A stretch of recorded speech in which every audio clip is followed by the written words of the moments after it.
Welcome to Defining Civilization again. Today we'll explore how we're going to be able to survive the odds with the current circumstance that's developing and enveloping the world around us concerning the coronavirus. So right now, even as we talk, there was a lull in the number of daily deaths for a couple of days. It looked like maybe things were getting better, but now the rate has been increasing dramatically today.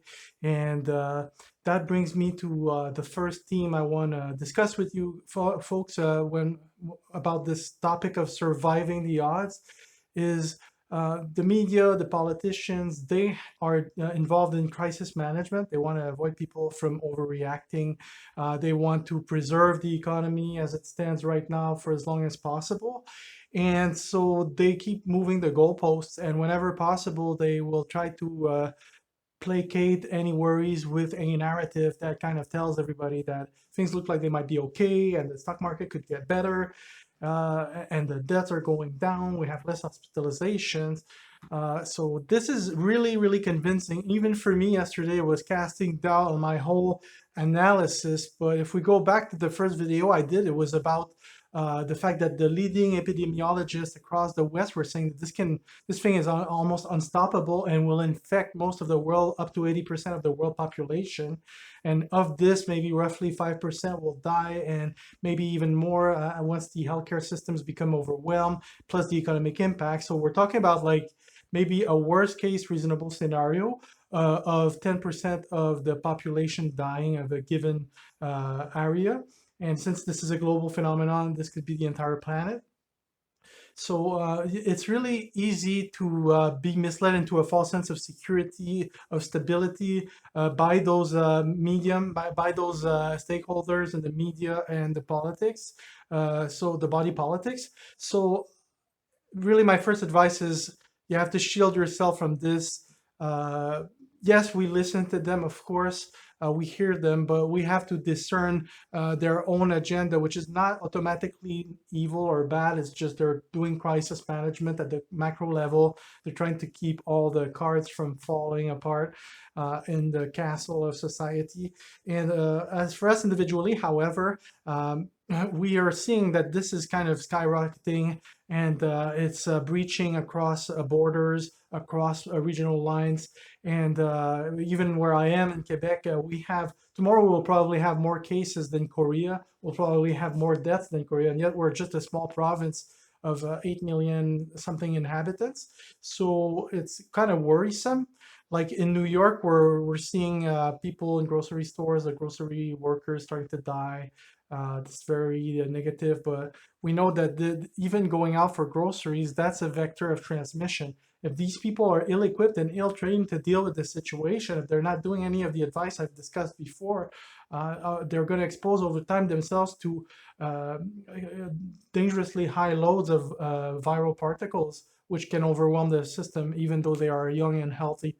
So these people are mission critical, along with the logistics people and the medical staff, the frontline workers.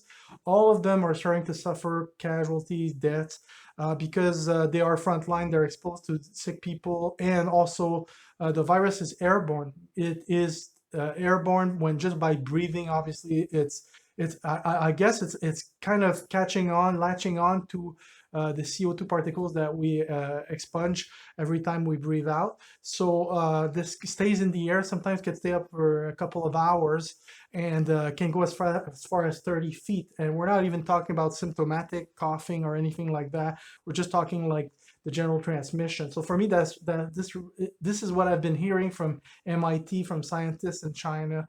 Uh, and if they're right, and I believe that they probably are, because they have observed cases, that means that the containment measures that were being given by our governments are probably going to be insufficient. Yes, they are helping, they're slowing down the caseload. Um, but if it's really air transmissible, and it is, uh, the only country that really succeeded in dealing with this and stopping it cold was Taiwan, because they speak Chinese. They don't trust the communist regime in China. So from the get-go, they decided that this was indeed an airborne disease, took all the necessary measures to account for that. And because of this, they've been able to kind of shield themselves so far from this, and that's good. But here we're being told, well, 2 meters, don't wear masks. All this false advice because they don't have enough stocks, because they don't want people to panic. They're giving these false information, which is going to result in lives lost. These are the odds that are becoming stacked against us from the health perspective, from the social perspective. The fact that people are losing their jobs by the millions, by the dozens of millions around the world. I've seen reports now that it's up to over 1 billion people will lose their job around the world. So you can imagine also the security concerns that you have even at home at the same time as this is happening. So yeah, because of these reasons, how we can survive the odds is by applying all the direct measures that can help shield us from these risks. So again, if you're going to go to the grocery store every week, you're kind of exposing yourself every week. If you have to go, take bigger loads of supplies, protect yourself better before you go. Make sure to wear a bandana with the salt saturation solution so that the crystalline solid form of the dried up bandana will just basically explode any virus particle that shows up through while you're breathing. This kind of and use the baking soda, because another key will be to keep the inflammation level low. So baking soda helps tell your spine not to overreact with your immune response, and this is key to avoid having inflammation from overreactions of the immune system. Vitamin D, and then there's tools that are out there that we're going to need in the new mindset. We're going to need to be self-sufficient, self-reliant as things start falling apart around us. So everything is like a firearm, if you want. It's a tool, so it can do good in the sense that in the metaphor, a firearm can protect you from an offender, but also you can hurt if you misuse it, if you're not responsible, if you're not moral. The way you handle it, it can be a dangerous thing. So the same applies for the UVC sterilizers, these ultraviolet lamps that can disinfect without having to use the harsh chemicals. This is dangerous. You can burn your skin, your eyes, can cause permanent damage to your vision, cancer even. So still, I think that if you don't point it at you, it's still extremely useful as a tool to disinfect your package, disinfect your stuff. Maybe you put a lamp in your garage with nobody in it. You leave it on for a couple of hours and disinfects everything. Maybe you have some kind of coverall, a hazmat suit or whatever. You can leave it there in front of the light on both sides without exposing yourself directly. Now, good news, as I was mentioning, innovation is already starting to play a role in overcoming the odds. Some universities are developing a new type of UV light that's not harmful to humans, but still is pretty deadly and germicidal to viruses of all types. So this will be rolled out, mass produced. And I think we're going to need to get to a point where everybody has this kind of lamp at home in kind of their hallway, or even at every store when you come in, or any kind of new package can go in a box that's going to be sterilized that way without relying on harsh chemicals. So that's really good. And same goes with chloroquine. Chloroquine is available in two forms. So there's basic chloroquine phosphate, and there's hydroxychloroquine, which is being pushed massively by Trump and others. I don't know, but for me, we don't really need a vaccine if we have this. So until this becomes mass produced, mass available, like up to 30 countries have been asking India, who's currently the main provider for that medicine. So many countries are taking it very seriously. I mean, if you have like people that say don't use chloroquine, that we don't want to use chloroquine, well, these experts are from the humanist side of things. They're probably sympathetic with the communist regime in China, and they just don't want to risk anything. For them, it's better for people to die than just to take some proven medicine that doesn't kill people if used in the right doses, because hydrochloroquine has less harmful effects, but both can be deadly if you just overdo it in terms of dosage. So be very mindful that it's better to take a much lower amount if you're going to be able to put your hands on some. If you develop symptoms, take some, but don't take too much. Take less than what's needed. That's what than what is even recommended for malaria, in my opinion, and carry on with that. So we are faced with these choices where we have to take power into our own hands in many instances, such as these examples I just provided. That's going to help us overcome the odds and survive the situation. And what I think is next is a broader expansion of the death rate, and the casualties for right now are limited to mostly elderly people with secondary medical conditions. And that's expected. Like, I know people are making the case somewhat validly that, look, this is only affecting people that were close to dying anyway. Yeah and no, because yes, at first these are the most vulnerable individuals in our society, so they are the ones who get to intensive care, get into the ICU, get with the ventilators, the intubation, and 85% of people who reach that point just don't make it out after they. Most of them die at that point. So that's like the critical symptoms that people suffer, and the thing is, the disease has an incubation period of up to 3 weeks, and then for symptoms to develop, it can take a week, 2 weeks in many cases. So younger people will take a longer time to develop symptoms, and then they'll live with those symptoms because they'll be mild. But once they start degenerating, we see it with Boris Johnson, the premier of the UK. He was okay for a while. Now it started going downhill for him. So hopefully he'll make it through. And when you get to intensive care, before they ventilate you with a machine, they'll administer oxygen first. But you could go further down that lane, and then your risk situation totally becomes worse. And so for him, that he can stay in that stage with just the oxygenation and not have to have a full ventilator kit. But either way, best luck to him. My point with this is healthier, younger people develop severe symptoms later, and we'll see those come in later, but they will come in. And in fact, in many ICUs, they're seeing a lot of these patients being younger and healthier. And the problem with this is a lot of the people who are outside on the front line still working for the food delivery, they are going to be exposed more and more because this stays inside the buildings, and we're not seeing the heavy decontamination efforts that we've seen occur in places like China or Korea. So out west right now, I don't see people in hazmat suits spraying the streets around us or the stores every day. We don't have these massive efforts, and to me that says that our mitigation efforts are equipped for a kind of a normal virus. But again, this missing notion that we're dealing with a Chernobyl-like bioweapon leak from a BSL-4 lab in China is not just a random theory. It's becoming an accepted theory that has been considered as very likely, even by high instances in Western governments such as the UK and the USA. So I mean, there's mounting evidence. There's even scientists in China that stepped up and said this was the case. This passed in the Korean news. So yeah, I mean, we can be dismissive about that stuff, but this is costing lives because it's preventing people from understanding and being fully cognizant of the reality of the gravity of the situation. So what can we do aside from this, knowing that, okay, the economy is being disrupted, also the supply chains are becoming disrupted, food insecurity is growing.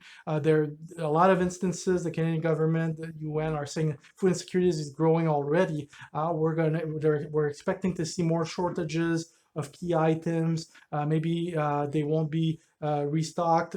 Maybe the prices will double, they jump, triple, quadruple. So here's what I'm saying here, and as an extra measure at this point, considering that the reasonable worst case scenario seems to be materializing so far pretty much as expected, although the mitigation efforts did put a brake on the transmissiveness of the thing. For now, it's causing so much economic hurdles and problems that I'm going to advise everybody now, if you're hearing this, if you're one of the few on my new channel listening to this, consider planning sorties, excursions, to go get your supplies of non-perishables for 6 months to a year. Yes, up to a year ideally, and do it quietly. Don't rise up much noise about it. Do it like with as few sorties as necessary. Maybe you pre-order online, you go pick it up. I know that's becoming the mainstay now of a lot of the way things function. Because even if you go in a grocery store, you have a mask, well, you're still going to get exposed to something eventually, especially if you have to go often. So my advice applies to people that have these abilities because they have a car and they can go pick up stuff. But if your situation, if you're in a highly dense, highly urban, or maybe second world, third world situation where your institutions, your structures are not as dependable, as reliable, I think you're going to have to use your human inventiveness to find ways around this. Uh, I think nobody can't afford baking soda or salted crystalline bandanas that you can make at home. Be sure to wear them 100% of the time when you go out. And one other thing that I really think we need to understand now is, and they started giving tickets to people for it in the UK and I think in Ontario. It's just like some people are, some humanist leaders are in the West are saying like, oh no, we want to defend the right to go in parks. People need to relax. No, we're beyond that point. Like it's like an ant nest, and every ant goes there, and they live a little bit of their trace smell, and that smell actually maybe the viral infection spreading and lingering in the air there if there's no wind or if there's so over time it's just even in spite of all the lockdown and the economic damage, people are still transmitting because they're finding ways to create exceptions for themselves to go out. So you want to catch yourself when you think of going out. You want to say, well, do I really need to go out? Because I know I have to catch myself. Like it's really tempting once you get bored, once you get stuck at home and you run out of novelty in terms of things to do. You're going to say, okay, no, maybe I need to get more supplies of this kind here and there and just go check out. And you create this exception. Oh, I'm going to go take a walk for my health. I'm sorry, but you see people taking walks like in front of my home, and they're crossing each other within a meter, uh, and all those people taking walks. What's the point of a lockdown if you're going to go out and cross people over and over? Is it because the media did not educate people properly about the extent of the transmissivity of this thing? Uh, I don't know, but personally, if you're seeing this, don't be part of them, and consider that most people are still doing that. No, you need to defeat your own psychology at creating exceptions to justify yourself. Like I heard even people online saying, well, I'm going to bring food to all my friends and family so they don't have to go. No, but they don't realize that they're bringing themselves to everybody's place when they do this. If they have it, they'll be a super contaminant to everybody else. No, the way to be a hero is to be reasonable, rational, stay home, hunker down with your family, limit your outside sorties to a bare minimum, and quietly but surely get out there, get all your supplies as fast as you can, as safe as you can, in as few sorties as possible, and then just hunker down and try to find new ways to be productive, home, constructive, learn new skills. So we know now that we can't let ourselves be uh, derailed by the delusion of false sense of security that's been pushed whenever possible by the media, by the politicians, because they're just trying to limit the perception management effects to a minimum. And we just have to stick to our own plan and way of doing it, because we know that in all likelihood, according to the real experts, this is going to spin out of control, and it will only get worse from here. So basically, the world as we knew it is running on vapes. It's running on fumes. It's going to run out of steam soon, and will be probably gone forever. So let that thought linger for a moment and say, okay, the food that's in the groceries now that is available now, is at that price now. You can afford it now. So make your play, make your move individually. Don't make a big fuss about it. Don't draw attention to yourself about it. Just do it quietly and be safe home after. The next step that we also need to do if we want to be able to survive the odds, and the odds are surely stacked against us.